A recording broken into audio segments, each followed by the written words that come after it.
దేవునికి స్తోత్రములు. దేవుని నామం పరిశుద్ధపరచబడును గాక. నాకు ఈ అవకాశం ఇచ్చినటువంటి దేవాది దేవునికి, ఇక్కడ కూడి ఉన్న సంఘస్థులందరికీ, మీ అందరికీ కూడా యేసుక్రీస్తు నామం పేరిట హృదయపూర్వక వందనము తెలియపరుస్తున్నానండి.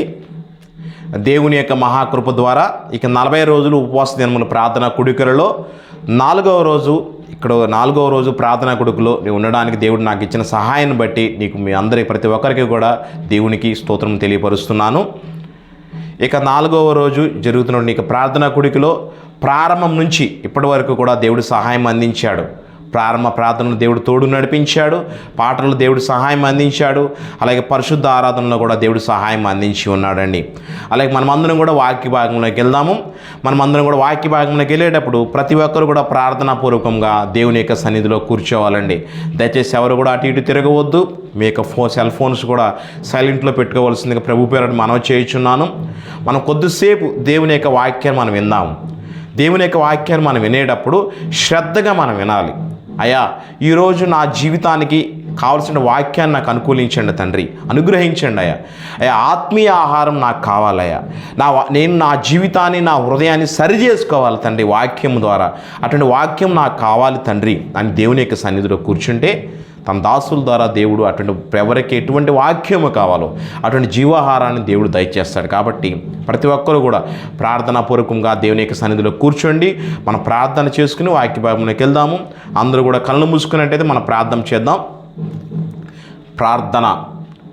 ప్రేమా నమ్మకములు కలిగినటువంటి మా ప్రియ పరలోకపు తండ్రి, నీ ప్రశస్తమైన నామమునకు వేలాది వందనాలు, వేలాది స్తోత్రాలయ్యా. నాయన, నీ చిత్తానుసారంగా తండ్రి నాయన ఇక శిలువ ధ్యానములలో 4వ రోజు ప్రార్థనా కొడుకులో తండ్రి నాయన నీకు వాక్యమును బోధించడానికి నీవు నాకు ఇచ్చిన అవకాశమును బట్టి నీకు వందనాలు, నీకు స్తోత్రాలు తండ్రి. అయా, ప్రారంభం నుంచి చివరి వరకు మీరే మాకు తోడుగా నడిపించండి అయ్యా. అయా నాయన, నేను ఇక్కడ నిలబడి ఉన్నది నేనే కానీ తండ్రి, నాతో మాట్లాడేది ప్రభా మీరే ప్రభా. మీకు ఆత్మను నేను నింపుకొని ఇక్కడ బోధించాలి తండ్రి. అయా, నేను వాక్యమును బోధించినప్పుడు తండ్రి ప్రతి ఒక్కరికి వినగల చెవులను అనుగ్రహించండి తండ్రి. వాక్యమును వాళ్ళకి గ్రహించి తండ్రి వాక్యం ప్రకారం నడుచుకునే సహాయం సమకూర్చండి తండ్రి. వారి యొక్క మనసు సమస్తం ప్రభావ నీవైపు తిప్పుకోండి ప్రభావ. అయా, వాక్యం ప్రకారం నడుచుకునే సహాయం చేయండి తండ్రి. ప్రారంభం నుంచి చివరి వరకు మీ పరిశుద్ధాత్మ యొక్క సహాయాన్ని మాకు ముందుకు ఇచ్చి నడిపించమని మీ ప్రియకుమారుడు మా రక్షకుడు అయినటువంటి యేసుక్రీస్తు వారి దివ్య నామమున కోరి బతిమలాడి వేడుకొనుచున్నాను మా పరమ తండ్రి. ఆమేన్, ఆమేన్. ప్రైజ్ లార్డ్ అండి. మనమందరం కూడా వాక్య భాగంలోకి వెళ్దామండి. యోనా గ్రంథము 3వ అధ్యాయము 1వ వచనం నుండి 10వ వచనం వరకు మనం చదువుకుందామండి. యోనా గ్రంథము 3వ అధ్యాయము 1వ వచనం నుండి 10వ వచనం వరకు నేను చదువుతున్నానండి. మీరు అందరూ జాగ్రత్తగా గమనించండి. అంతటి యెహోవా వాక్కు 2వ మారు యోనాకు ప్రత్యక్షమై సెలవిచ్చినది ఏమనగా, నీవు లేచి నీనెవె మహాపురమునకు పోయి నేను నీకు తెలియజేయు సమాచారము దానికి ప్రకటన చేయము. కాబట్టి యోనా లేచి యెహోవా సెలవిచ్చిన ఆజ్ఞ ప్రకారము నీనెవె పట్టణమునకు పోయిను. నీనెవె పట్టణము దేవుని దృష్టి గొప్పదై 3 దినముల ప్రయాణమంత పరిమాణము గల పట్టణము.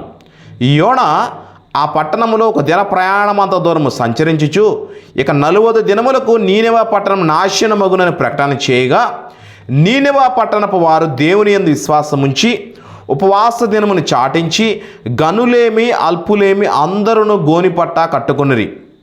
ఆ సంగతి నీనెవె రాజునకు వినబడినప్పుడు అతడును తన సింహాసనము మీద నుండి దిగి తన రాజవస్త్రమును తీసివేసి గోనిపట్ట కట్టుకొని బూడిదలో కూర్చుండెను. మరియు రాజైన తానును ఆయన మంత్రులను ఆజ్ఞేయగా, ఒకవేళ దేవుడి మనసు త్రిప్పుకొని పశ్చాత్తాపుడై మనము లయము కాకుండా తన కోపాగ్ని చల్లార్చుకొనును గనుక మనుష్యులు ఏదీ పుచ్చుకొనకూడదు. పశువులు కానీ, ఎద్దులు కానీ, గొర్రెలు కానీ మేత మేయకూడదు, నీళ్లు త్రాగకూడదు. మనుష్యులందరూ తమ దుర్మార్గములను విడిచి తాము చేయి బలాత్కారమును మానివేయవలను. మనుష్యులేమి పశువులేమి సమస్తమును గోనుపట్ట కట్టుకొనవలను. జనులు మనఃపూర్వకంగా దేవుని వేడుకొనవలను అని దూతలు నీనెవె పట్టణంలో చాటించి ప్రకటన చేసిరి. ఈ నీనెవె వారు తమ చెడు నడతలను మానుకొనగా వారి చేయుచున్న క్రియలను దేవుడు చూచి పశ్చాత్తాపుడే వారికి చేయుదుననుకున్న క్రియలను దేవుడు చూచి పశ్చాత్తాపుడే వారికి చేయుదునని తాను మాట ఇచ్చిన కీడు చేయక మానెను. ప్రియులారా, ఇక వాక్యభావం మనం గమనించినట్టయితే ఇది అందరికీ కూడా దేవుని ద్వారా మన అందరికీ తెలిసినట్టు మంచి విషయమే. ఆ నీనెవె ప్రజలు దేవునికి వ్యతిరేకమైన పనులు చేస్తున్నారు, దేవునికి ఇష్టం లేని చెడు కార్యములు చేస్తున్నారు, దుష్కార్యములు చేస్తున్నారు, రకరకములుగా దేవునికి ఇబ్బంది పెట్టి కార్యములు చేస్తున్నారు. దేవుని ద్వారా ఈ ఉగ్రతకి బాగా పాల్పడిపోయారు. ఎన్నో దుష్కార్యములు చేస్తున్నారు, చెడు క్రియలు చేస్తున్నారు. ప్రియమైన దేవుని బిడ్డ, మనమందరము కూడా దేవుని ద్వారా దీవించబడుతున్నాం, దేవుని ద్వారా ఆశీర్వదించబడుతున్నాం. ఆయన యొక్క రెక్కల చాటున మనం ఉంటున్నాం, ఆయన రెక్కల నిండా మనం బతుకుతున్నాం. అయితే ఆయన ఇచ్చినటువంటి భిక్ష మనకి, ఈ ప్రాణం మనకు ఉందంటే ఆయన పెట్టిన భిక్ష. ఆయనకు వ్యతిరేకము మనం ఏమీ పని చేయకూడదండి. ఒకవేళ తెలియక చేసినట్టయితే దేవుని యొద్దకు మనం వచ్చి, అయ్యా నేను తప్పు చేస్తున్న, దయచేసి నన్ను క్షమించండి అని చెప్పి మన దేవుని ఎదుట మనం బతిమలాడుకుంటే దేవునికి ద్వారా మనం ఏంటి క్షమించబడుతామండి. ప్రియమైన దేవుని బిడ్డ, ఈ నీనెవె ప్రజలు దేవుని దృష్టిలో బహు చెడ్డుగా ఉన్నారు. చివరికి వారు ఎంత తప్పులు చేశారంటే ఇక దేవుని ద్వారా ఉగ్రత వస్తుంది.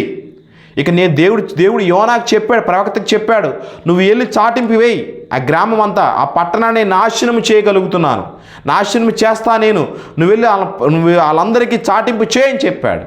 అయితే ఆ పట్టణం కూడా చాలా పెద్దదంటండి. 3 దినములు ప్రయాణం అంత చాలా పెద్దది. అయితే చాలా గొప్పదంట కూడా. గొప్ప పట్టణమంతా కూడా నాశనము అవ్వాలని చెప్పి దేవుడు తెలియపరుస్తున్నాడు. ఎందుకు? దేవుడు ఎన్నుకున్నాడు, ఏర్పరచుకున్నాడు ఆ పట్టణాన్ని. పట్టణం దేవుని దృష్టిలో చాలా గొప్పగా ఉంది, చాలా పెద్ద పట్టణంలాగా ఉంది. కానీ ఆ ప్రజలందరూ ఒకప్పుడు మంచిగా నడుచుకున్నారు. కానీ ఇప్పుడు వారు దేవుని దృష్టిలో బాగా చెడుగా ప్రవర్తిస్తున్నారు, దేవుని దృష్టికి చెడ్డగా ఉన్నారు. ప్రియమైన దేవుని బిడ్డ, ఈరోజు నీ జీవితం ఎలాగా ఉంది? ఒకప్పుడు దేవునికి ఇష్టడుగా ఉన్నావేమో, దేవుడికి ఇష్టడుగా ఉన్నందువలన దేవుని ద్వారా దీవించబడ్డావు, ఆశీర్వదించబడ్డావు. ఇప్పుడు నీ ఆలోచనలు ఏ విధంగా ఉన్నాయి, నీ మార్గములు ఏ విధంగా ఉన్నాయి, నీ క్రియలు ఎలాగా ఉన్నాయి, నీ తలంపులు ఎలా ఉన్నాయి, నీ ఫ్యూచర్ ప్లానింగ్స్ ఎలా ఉన్నాయి? దేవునికి ఇష్టముగా మనం ఉండాలి, దేవునికి వ్యతిరేకంగా మనం నడవకూడదండి. చూడండి, నువ్వు చేస్తున్న తప్పులు, దోషములు నా దేవుడు చూడట్లేదు నువ్వు అనుకుంటున్నావేమో. నువ్వు ఎవరికి తెలియకుండా చేస్తున్నాను తప్పులు, ఎవరికి తెలియకుండా చేస్తున్నాను క్రియలు అని నువ్వు అనుకుంటున్నావేమో. రహస్యమందున్నటువంటి దేవుడు ప్రతిదీ చూస్తున్నాడు. నువ్వు రహస్యమందు చేస్తున్న తప్పులు, దోషములన్నీ కూడా దేవుడు చూస్తున్నాడు. నువ్వు రూమ్లోకి వెళ్ళిపోయి తలుపు గెడపెట్టేసుకుని నువ్వు ఫోన్లో ఏం చూస్తున్నావో అనుకుంటున్నావు, ఎవరు చూడట్లేదు అనుకుంటున్నావేమో. ప్రియమైన దేవుని బిడ్డ, దేవుడు సమస్తమును గమనిస్తున్నాడు. కాబట్టి మనం చేసే తలంపులు, మన ఆలోచనలు, మన క్రియలన్నీ దేవుని యొక్క దృష్టిలో వ్యతిరేకమైన పనులు మనం చేయకూడదండి. దేవునికి అనుగుణంగా మనం చేయాలి. ఆ నీనెవె ప్రజలు చెడ్డ కార్యాలు చేస్తున్నారు, దుష్కార్యములు చేస్తున్నారు, తప్పుడు పనులు చేస్తున్నారు. వాళ్ళు చేస్తున్నటువంటి పనులన్నిటికీ కూడా దేవుడి యొక్క ఉగ్రత, దేవునికి బహుగా కోపం వచ్చి ఆ పట్టణాన్ని నాశనం చేయాలని చెప్పి ఒక ప్రవక్తను పంపించారండి. అయితే ఆ ప్రవక్తను పంపించినప్పుడు వాళ్ళు ఏం చేశారంటే మేల్కొన్నారు. నీనెవె పట్టణ ప్రజలు మేల్కొన్నారు, నిద్రమత్తులో లేరు. ఏం జరుగుద్దులో ఏంటిలే అన్న కాన్సెప్ట్లో లేరు. వాళ్ళు మేల్కొని ఒక 3 విషయాలు చాలా జాగ్రత్తగా చేశారండి. వాళ్ళు 3 విషయాల్లో వాళ్ళు చాలా జాగ్రత్తగా ఉన్నారు.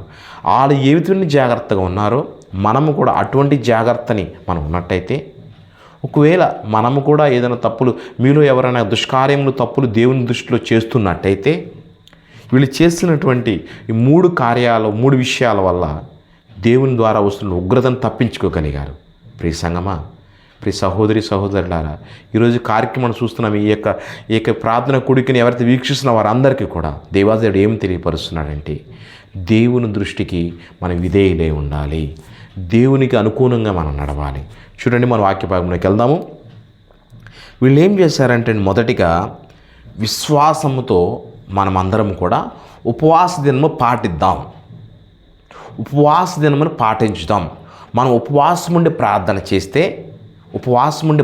చేస్తే దేవుడు ఖచ్చితంగా మనకు వస్తున్నటువంటి కీడును తప్పించి మేలు చేస్తాడు అని గొప్ప నమ్మకంతో వాళ్ళు ఉన్నారండి. ప్రియమైన, మొదటిగా మనం అందరం కూడా చేయవలసిన పని ఏంటంటే విశ్వాసముతో ఉపవాస దినము మనం పాటించాలి. విశ్వాసంతో ఉపవాస దినం పాటించాలి. ఈ నీనెవె ప్రజలు పాటించారు. విశ్వాసముతో ఉపవాస దినం పాటించారండి వాళ్ళు. ఎప్పుడైతే ఇక వీళ్ళకి ఈ గ్రామ ప్రజలందరికీ కూడా యోనా వచ్చి తెలియపరిచాడో వాళ్ళు ఏమని చెప్పారంటున్నారంటే, నీనెవె పట్టణపు వారు దేవుని యందు విశ్వాసం ఉంచి ఉపవాస దినము చాటించారు. ఇక దేవుని ఉగ్రత మా మీదకి వచ్చేస్తుంది, ఇక మేము తప్పించుకోలేము, మేము తప్పించుకోలేము, మా పని అయిపోయిందిలే. ఇక వాళ్ళేం బాధపడట్లా. అయ్యా మేము తప్పు చేశాము కాబట్టి దయచేసి మా దోషములు క్షమించండి, మా దోషములు క్షమించండి తండ్రి అని చెప్పి వాళ్ళు ఏం చేశారంటే ఉపవాస దినం చాటించారు. అక్కడ ఉన్న ప్రజలందరూ కూడా ఉపవాస దినం పాటించారు. ఉపవాస దినం పాటించి దేవుని ప్రార్థన చేస్తున్నారు. వాళ్ళు గోనుపట్ట కట్టుకుని బూడిద రాసుకుని దేవుని ప్రార్థన చేస్తున్నారు. అయ్యా మా తప్పులన్నిటినీ మేము పశ్చాత్తాపడుతున్నాం కాబట్టి అయ్యా మా దోషములు క్షమించండి తండ్రి అని చెప్పి ఉపవాస దినం చాటించుకుని ప్రార్థన చేస్తాను. ఎందుకు ఉపవాస దినం పాటించారంటే విశ్వాసంతో, ఒక గొప్ప నమ్మకంతో మా దేవుడు దయచేయగలడు, ఆయన సహాయం చేస్తాడు, ఆయన మేము చేసిన తప్పులు దోషములు ఆయన క్షమిస్తాడు, క్షమించి మరలా మాకు పునర్జన్మనిస్తాడు, మరలా మాకు ప్రాణభిక్షణ పెడతాడు, మా పట్టణం నాశనం కాకుండా ఆయన చూస్తాడు అని చెప్పి నమ్మకంతో ఉపవాస ప్రార్థన చేస్తున్నారు. ఈరోజు నువ్వు కూడా తప్పిపోయి ఉన్నావేమో, లోకములో పడి ఉన్నావేమో, చెడు వ్యసనములకు బానిస అవుతున్నావేమో, చెడు తలంపులతో ఉన్నావేమో, ఇకనైనా నువ్వు మేల్కొని దేవుని వైపు తిరిగి ఉపవాస దినమును నువ్వు పాటించినట్టయితే, ఉపవాస దినమును నువ్వు ఆచరించినట్టయితే ఖచ్చితంగా దేవుడు కార్యం చేస్తాడు. ఉపవాస దినమును పాటించినప్పుడు కూడా నమ్మకంతో చేయాలండి, విశ్వాసముతో చేయాలి. వీరు చూడండి, దేవుని యందు విశ్వాసం ఉంచి ఉపవాస దినము చాటించారు. వారు ఒక్క కుటుంబం, 2 కుటుంబాలు కాదు, గ్రామ ప్రజలందరూ ఏకమై మనమందరం ఉపవాస దినం పాటించాలి. ఈ పట్టణం నాశనం అయిపోతుంది. దేవుని యొక్క ఉగ్రత మన మీదకి వస్తుంది. కాబట్టి మన తప్పులు మనం తెలుసుకొని దేవునికి అనుగుణంగా మనం నడవాలి అని చెప్పి ఉపవాస దినం వాళ్ళు చాటించారండి. చూడండి, వాళ్ళు ఉపవాస దినం విశ్వాసముతో, దేవుని యందు విశ్వాసముతో ఉపవాస దినం చాటించుకున్నారు. ఉపవాస దినంలో ప్రార్థన చేస్తున్నారు. అంత మాత్రమే కాకుండా రెండవదిగా వాళ్ళు ఏం చేశారంటే, వీళ్ళు ఎప్పుడైతే ఉపవాస దినం చేస్తున్నారో ఆ సంగతి నీనెవె రాజునకు వినబడినప్పుడు అతడు తన సింహాసనము మీద నుండి దిగి తన రాజవస్త్రాలు తీసివేసి గోనుపట్ట కట్టుకొని బూడిదలో కూర్చుండి పశువులు కానీ మనుషులు కూడా ఏది కూడా నీరు కూడా ఆహారం కూడా ఏమి పుచ్చుకొనకూడదని గొప్ప ఆజ్ఞను ఇచ్చారండి. అంటే ఏంటంటే, రెండోది నేనేమంటే ఉపవాసంలో వాళ్ళు ఉన్నారు విశ్వాసంతో. రెండోది తగ్గింపు మనసుతో ఉపవాసంలో పాల్గొన్నారు. రాజుగారు కూడా ఆయన రాజవస్త్రాలు తీసివేశారు. క్రిందకు దిగి అందరూ కలిసి ఐకమత్యంతో గోనుపట్ట కట్టుకుని బూడిద రాసుకుని ఉపవాసం ఉండి ప్రార్థన చేస్తున్నారండి. చూడండి ఎంత గొప్ప ఐక్యత అండి. ఎందుకు ఆ ఐక్యత అంటే వాళ్ళ పట్టణాన్ని కాపాడుకోవాలి, ఆ పట్టణ ప్రజలందరినీ కాపాడుకోవాలి. దేవుని ఉగ్రత మా మీదకి వస్తుంది కాబట్టి ఈ దేవుని యొక్క ఉగ్రతను మనం తప్పించుకోవాలంటే దేవుని మనం శాంతపరచాలి. శాంతపరచాలంటే ఉపవాస దినం చేయాలి. ఈ ఉపవాస దినం పాటించేటప్పుడు కూడా ప్రతి ఒక్క రాజుగారు తన మంత్రులు కూడా ఆజ్ఞించారు, ఇక్కడ అందరూ కూడా ఉపవాసం ఉండి ప్రార్థన చేయాలి. అందరూ గోనుపట్ట కట్టుకుని బూడిద రాసుకుని ఈ పశువులతో సహా ఉపవాసం ఉండి ప్రార్థన చేస్తే దేవుడు కరుణిస్తాడు, దేవుడు దయ చూపిస్తాడు, దేవుడు మేలు చేస్తాడు అని గొప్ప విశ్వాసముతో వాళ్ళ ప్రార్థన చేస్తున్నారు. ప్రియ సంగమా, ప్రియ సహోదరి సహోదరుడా, నువ్వు ఉపవాసం ఉండేటువంటి ప్రార్థన చేస్తున్నావా? అందరితో పాటు నువ్వు ఏదో చేస్తున్నావా అనుకుంటున్నావేమో.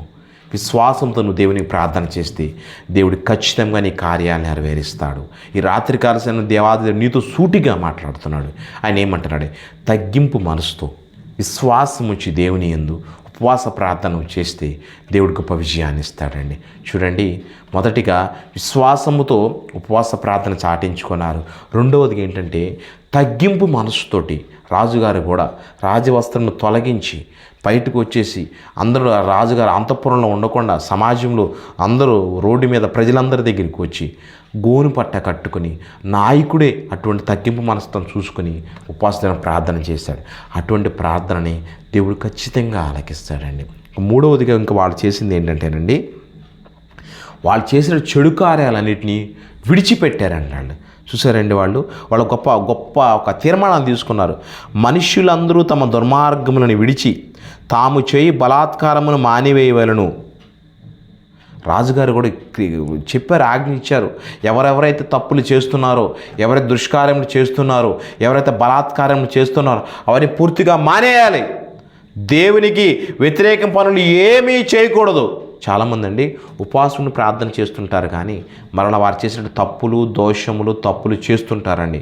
అవి ఏమీ చేయకూడదు. ఇక్కడ దేవాది దేవుడు తెలియపరుస్తున్న రాజుగారు ఆ నీనెవె పట్టణ ప్రజలందరూ చెప్పారు. ఏమని చెప్పారంటే, బలాత్కారములు చేయకూడదు, దేవునికి వ్యతిరేకమైన పనులు చేయకూడదు, చెడు క్రియలు చేయకూడదు, దుష్కార్యములు చేయకూడదు, దేవునికి విధేయులే ఉండాలి. ఆ విధంగా మనం అందరం నడుచుకొని దేవుని యొక్క సన్నిధిలో విశ్వాసముతో ఉపవాసం ప్రార్థన చేస్తే దేవుడు ఖచ్చితంగా మన మాటను వింటాడు అని నమ్మకంతో ప్రార్థన చేస్తున్నారు, విశ్వాసముతో ప్రార్థన చేస్తున్నారు. వారు చేస్తున్నట్టు ఉపవాస ప్రార్థనను దేవుడు ఆలకించాడండి. వారు చేస్తున్నట్టు వారు మట్టికే కాకుండా అక్కడ ఉండే పశువులు, అలాగే మూగజీవాలు అటన్నిటిని కూడా ఉపవాసం ఇచ్చి దేవునికి ప్రార్థన చేస్తాను. ప్రతి ఒక్కరూ కూడా నేను అనుకుంటాను ఆ పట్టణంలో ఉన్నటువంటి వారందరూ కూడా ఇక అందరికీ కూడా పశువులేమి మనుషులేమి అందరూ కూడా ఒకటే నామస్మరణే, దేవుని స్తుతించడమే నామస్మరణ చేస్తున్నారు, ప్రార్థన చేస్తున్నారు. వీళ్ళు చేస్తున్నట్టే ప్రార్థన ధూపము దేవుని దగ్గరికి చేరిందండి. పరలోకముందు నా దేవాది దేవుని దగ్గరికి చేరిన తర్వాత చూసారండి, మన దేవుడు ఆలకించేటటువంటి వాడు, మన దేవుడు మాట వినేటటువంటి వాడు, మన దేవుడు ఆలకించిన తర్వాత సమాధానం ఇచ్చే దేవుడు, ఊరుకుండేటటువంటి కాదండి, ఖచ్చితంగా సమాధానం ఇస్తాడు. ఎప్పుడైతే ఈ ప్రజలు, ఈ రాజుగారు సైన్యం మొత్తం అంతా కూడా తగ్గింపు మనసుతోటి దుష్కార్యములు మానేసి విశ్వాసముతో దేవునికి ప్రార్థన చేస్తుంటే, ఆ ప్రార్థన దేవుని దగ్గరికి చేరి దేవుడు చల్లబాటయి చక్కగా దేవుడు తన ఉగ్రతను పంపించాడు కాబట్టి ఆ ఉగ్రతని తగ్గించి దేవుడు ఏం చేశాడంటే కీడు రాకుండా వారికి మేలును చేశాడండి. హల్లెలూయా. చివరిలో ఉంటుందండి, ఈ నీనెవె వారు తమ చెడు నడతలను మానుకొనగా వారు చేయుచున్న క్రియలను దేవుడు చూచి పశ్చాత్తాపుడై వారికి చేయుదునని తాను మాట ఇచ్చిన కీడు చేయక మానెను. చూశారండి, ఎంత గొప్ప ఆశ్చర్యమైన అద్భుతమైన కార్యం దేని ద్వారా జరిగింది. విశ్వాసంతో ఉపవాస ప్రార్థన చేశారు, తగ్గింపు మనసుతో ఉపవాస ప్రార్థన చేశారు, చెడు కార్యాలు మానేశారు, తప్పుడు పనులు ఏమీ చేయకుండా బుద్ధి తెచ్చుకొని దేవునికి ప్రార్థన చేశారు.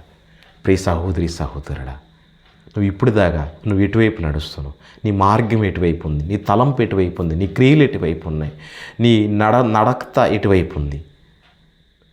నువ్వు ఏ తప్పు చేస్తున్నా కానీ తప్పు ఇప్పుడు వదిలేసి దేవుని ఎద్దకు రా, దేవుని సన్నిధానానికి వచ్చి నీ తప్పుని గురించి దేవుని ఎదుట ఒప్పుకో. అయ్యా, ఇక మీదట నీకు వ్యతిరేకమైన పనులు నేనేమి చేయను, నీకు విధేయుడే నేను ఉంటానయ్యా, నీ చిత్తానుసారం నేను నడుస్తానయ్యా అని దేవుని ఎదుట తీర్మానం చేసుకో. దేవుని ఎదుట తీర్మానం చేసుకున్నట్టయితే దేవుడు నీనెవె ప్రజలను ఏ విధంగా కాపాడాడో నిన్ను, నీ జీవితాన్ని, కుటుంబాన్ని కూడా దేవుడు కాపాడాలనుకుంటాడు. ఆయన కాపాడుతాడు. కాబట్టి ప్రతి ఒక్కరు కూడా విశ్వాసంతో ఉపవాస ప్రార్థన చేయాలి, తగ్గింపు మనసుతో ఉపవాస ప్రార్థన చేయాలి. అలాగే ఉపవాస ప్రార్థన చేస్తున్నాక దేవుడు కాపాడతాడు అనుకోవచ్చు, కానీ నీ హృదయంలో ఉన్నటువంటి చెడు తలంపులు, చెడు ఆలోచనలు, చెడు క్రియలు, నువ్వు చేస్తున్నటువంటి చెడు పనులు అన్నీ కంప్లీట్గా మానేస్తే దేవుడిని ప్యూరిఫై చేస్తాడు.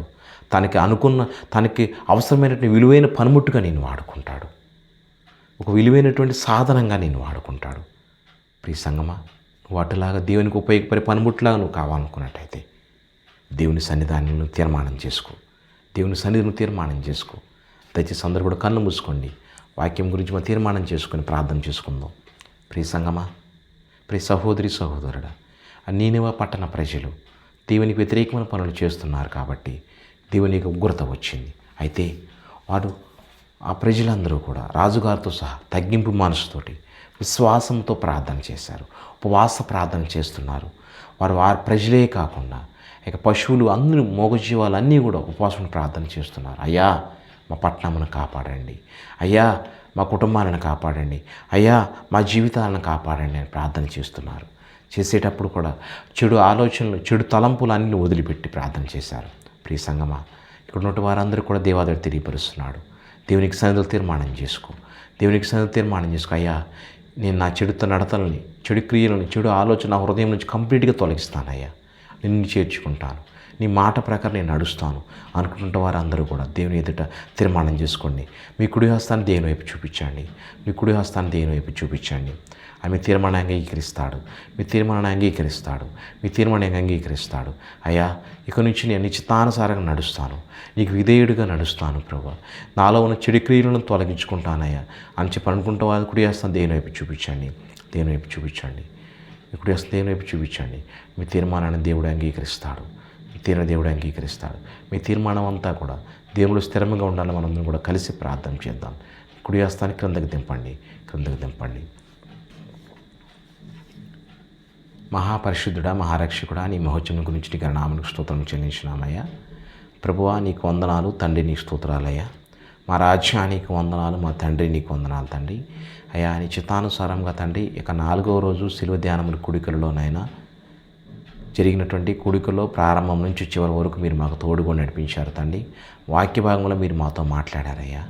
అయ్యా నీనెవా పట్టణ ప్రజలు దేవుని విరుద్ధంగా దుష్కార్యములు చేసినప్పుడు తండ్రి, వారు నశింపచేయాలని చెప్పి ఆలోచన చేసినప్పుడు తండ్రి, అయ్యా వారు విశ్వాసముతో దేవునికి ప్రార్థన చేశారు, తగ్గింపు మనసుతో ఉపవాస ప్రార్థన చేశారు, వారు చెడు క్రియలు విడిచిపెట్టారు తండ్రి. అలా చేసినప్పుడు తండ్రి నాయన మీరు ప్రభు వాడికి అవసరం కీడును తప్పించి మేలును సమకూర్చారు. అందుని బట్టి నీ వందనాలు, నీకు స్తోత్రాలయ్యా. అయ్యా నీ ఎదుట ప్రభా, మేము ఎదుట ప్రభా చాలా మంది తీర్మానం చేసుకుంటున్నారు తండ్రి. తీర్మానం చేసుకుంటే వారు అందరూ ప్రభా నైనా నీకు విధేయులుగా ఉంటారని తీర్మానం చేసుకున్నారయ్యా. ఆ తీర్మానాన్ని నీలో స్థిరపరిచేలాగా సహాయం చేయండి తండ్రి. నీ కృపని, నీ కాపుదలని, నీ సహాయతని మార్గమైనవండి. ఈ పరిచర్యను కూడా దీవించి ఆశీర్వదించండి తండ్రి. నీకు స్తుతురాలు, నీకు వేలాది వందనాలు తండ్రి. ప్రభా ఎవరైతే తీర్మానం చేసుకున్నారో వారందరినీ కూడా దీవించి ఆశీర్వదించండి తండ్రి. నీళ్ళు బహుగా ఫలించేలా సహాయం చేయండి తండ్రి. నీకు స్తుతురాలు, నీకు వేలాది వందనాలు తండ్రి. ప్రతి ఒక్కరూ నీకు విధేయుడిగా ఉండి నీకు ఇష్టపడేలాగా ఎవరైనా నీకు ఇష్టపడే నడుచుకునేలాగా తండ్రి నేను మీకు ఉపయోగపడే విలువైనటువంటి సాధనలాగా ప్రతి ఒక్కరిని తయారు చేయమని, అన్నింటినీ కార్యమైన కృపను తోడుగా ఉంచి నడిపించుకొని మీ ప్రియ కుమారుడు మా రక్షకుడు అయినటువంటి యేసుక్రీస్తు వారి దివ్యనామమున కోరి బతిమలాడి వేడుకొనుచున్నాను మా పరమ తండ్రి. ఆమేన్, ఆమేన్, ఆమేన్. మనందరం కూడా పరమ తండ్రి అయినటువంటి దేవుని ప్రేమ, ప్రభు అయినటువంటి యేసుక్రీస్తు వారి కృప, పరిశుద్ధాత్మ యొక్క అన్యోన్య సహవాసము, నిజ సమాధానము, సంతోషము, ఆనందము ఇప్పుడు ఎల్లప్పుడూ పరిపాలన పర్యంతరం వరకు ఇక్కడ కూడి ఉన్న వారందరికీ, సకల పరిశుద్ధులకు, సకల సంఘాలకు, ప్రత్యేకంగా ఈరోజు వాక్యం విని వాక్యం ప్రకారం నేను నడవాలి అని ఎవరు తీర్మానం చేసుకున్న వారందరికీ కూడా తోడే ఉండి ఆశీర్వదించునుగాక. ఆమేన్, ఆమేన్, ఆమేన్. అందరికీ వందనాలండి. Praise the Lord. రేపటి కాల సమయం మరలా కూడికలో మనం కలుద్దామండి. Praise the lord.